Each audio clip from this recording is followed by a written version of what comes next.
Now, armed groups reportedly have killed at least about 160 people in central Nigeria in a series of attacks on villages. The toll is said to be 10 times the figure of 16 that was reported first by the army in a region that was long riddled with religious and ethnic tensions. Now, according to local government officials, military gangs, locally referred to as bandits, launched well-coordinated attacks in at least 20 different communities and torched several homes.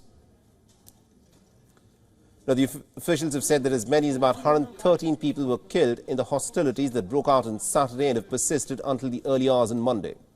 A provisional report by the local Red Cross reported 104 deaths in 18 villages in the Bokos region.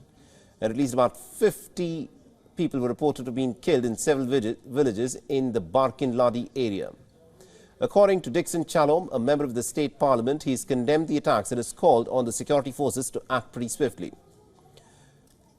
Now, the attacks which started in the Bokos area spilled into neighboring Barkin Ladi. On Sunday, Plateau State Governor Caleb Mutfwang has condemned the violence and has called it as barbaric, brutal and simply unjustified.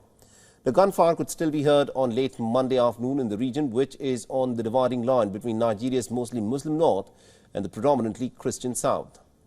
Amnesty International has criticized the government in the wake of the attacks. The international non-governmental organization has stated that the Nigerian authorities have been failing to end the frequent deadly attacks on rural communities in the Plateau state. The northwest and central Nigeria have long been terrorized by bandit militias operating from bases in forests and also raiding villages and looting and kidnapping residents for ransom. Competition for natural resources between nomadic herders and farmers has been intensified by the rapid population growth and climate pressures. It has exacerbated social tensions and has also sparked violence. A jihadist conflict has also raged in northeastern Nigeria since 2009, resulting in the killings of tens of thousands of people and uprooting nearly about 2 million people from their homes. The Boko Haram is battling for supremacy with rivals linked to the so-called Islamic State group. President Bola Ahmed Tinubu has promised to attract more investments into Africa's largest economy and also the most populous nation. The former Lagos governor was elected in the month of February in a highly contested ballot, and this, of course, remains the biggest challenge for him, and that is of providing security in his nation.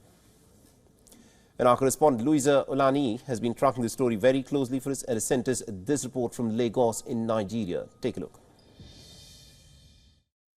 In what can be described as a gory Christmas in Plateau State, north central Nigeria, officials have continued to condemn the coordinated attacks by bandits where over 100 persons have been confirmed dead. There are possibilities of increased casualty figures as a team of security personnel, local vigilantes and hunters are still going through the bushes, combing the communities in search of missing persons who were ambushed during the attacks. Plateau is one of the several ethnically and religiously diverse states where intercommunal conflict has claimed hundreds of lives in recent years, majorly between Muslim herders and Christian farmers.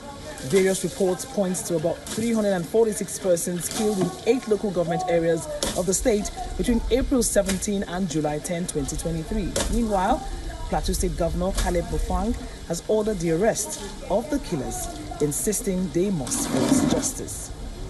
From Lagos, Nigeria, Louisa Olani, WION, this one. WION is now available in your country. Download the app now and get all the news on the move.